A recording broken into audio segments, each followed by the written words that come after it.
Fraude electoral de 1988. En julio de 1988 se llevó a cabo el fraude electoral más escandaloso en la historia del país. Entonces se elegiría presidente de la República. El fraude fue ordenado por el gobierno federal encabezado por Miguel de la Madrid Hurtado. A pesar de que la mayoría de los mexicanos conocen ese suceso en la historia de nuestro país, no había habido intención alguna de llevar a juicio a quienes se apoderaron de las instituciones de forma ilegal y similar a un golpe de Estado. Manuel Camacho Solís, quien fuera regente capitalino durante el sexenio de Carlos Salinas de Gortari, reconoció que sí hubo fraude en la elección presidencial de 1988, donde los números que aparecieron oficialmente no correspondían a la realidad.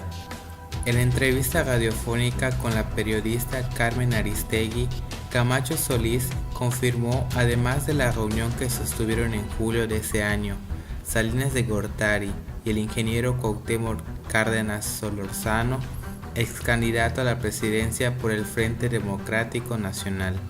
Dijo que debido a las múltiples irregularidades que se registraron en el 88, propuso la creación de un grupo técnico para transparentar los comicios.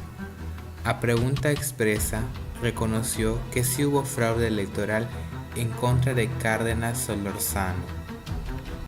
Cárdenas se refirió al reciente libro de La Madrid, donde este narra los pormenores de la jornada electoral del 6 de julio de 1988. En sus memorias, de La Madrid cita que cuando se percató de que las tendencias electorales no favorecían al candidato priista Carlos Salinas de Gortari, ordenó la suspensión del conteo de votos, responsabilidad de esta del entonces secretario de Gobernación Manuel Bartlett Díaz. Cárdenas señaló que el reconocimiento del exmandatario representa la confirmación de su responsabilidad en un fraude electoral que conoció la sociedad en su conjunto. Fue él, añadió, quien ordenó llevar a cabo el fraude y quien encabezó una maniobra que se perpetró contra los ciudadanos. Sin embargo, después de esto, y contrario a lo que muchos esperarían, el ingeniero Cuauhtémoc Cárdenas Solorzano y el Partido Acción Nacional, que en un principio denunciaron fuertemente el fraude, acabaron aceptándolo y en el caso del PAN, ayudando a encubrir el fraude. Otro gran fraude en la historia de México fue el acontecido el 2 de julio del 2006.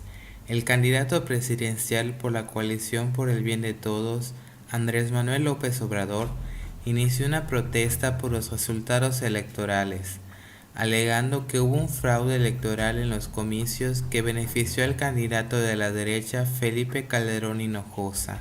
Asimismo, presentó algunas pruebas ante los medios de comunicación de supuestas irregularidades, como actas de casillas con cientos de votos a favor del Partido Acción Nacional que superaban incluso el número de electores en el padrón nominal registrado, es decir, que presentaban una gran cantidad de votos de más.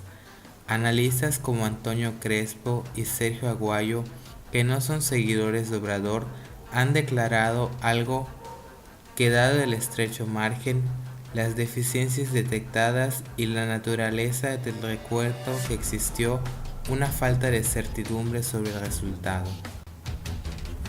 El 7 de julio, a unas horas de que el Instituto Federal Electoral anunciara el resultado, los simpatizantes de AMLO iniciaron una huelga de hambre a las afueras del Tribunal Electoral del Poder Judicial de la Federación, para exigir la apertura de los paquetes electorales y pidiendo que se contara voto por voto.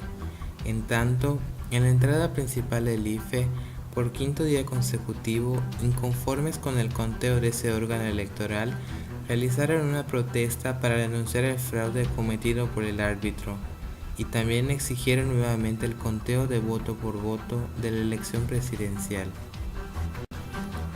Esta fue una gran controversia, pues según la gráfica del conteo oficial de los votos, Con el 70% de las casillas computadas, López Obrador se encontraba a la cabeza con el 36.8% de la votación frente al 34.6% de la votación a favor de Felipe Calderón.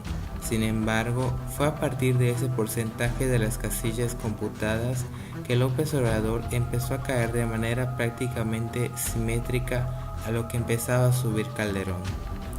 Un estudio posterior a la elección indicó que la correlación entre la gráfica de López Obrador y la de Calderón a partir del 70% de las casillas computadas era del 99.98%, es decir, que a partir del 70% de las casillas computadas, cada voto a favor de Felipe Calderón significaba un voto en contra de López Obrador. Esto se puede analizar mediante una gráfica espejo, pues en ella se puede apreciar que las gráficas tienden una hacia la otra de una manera casi idéntica y que hacia el 92% se vuelven prácticamente idénticas, lo cual en un universo tan grande de votos es totalmente improbable y prácticamente imposible, por lo que esto podría ser una clara ejemplificación de un denominado fraude electrónico.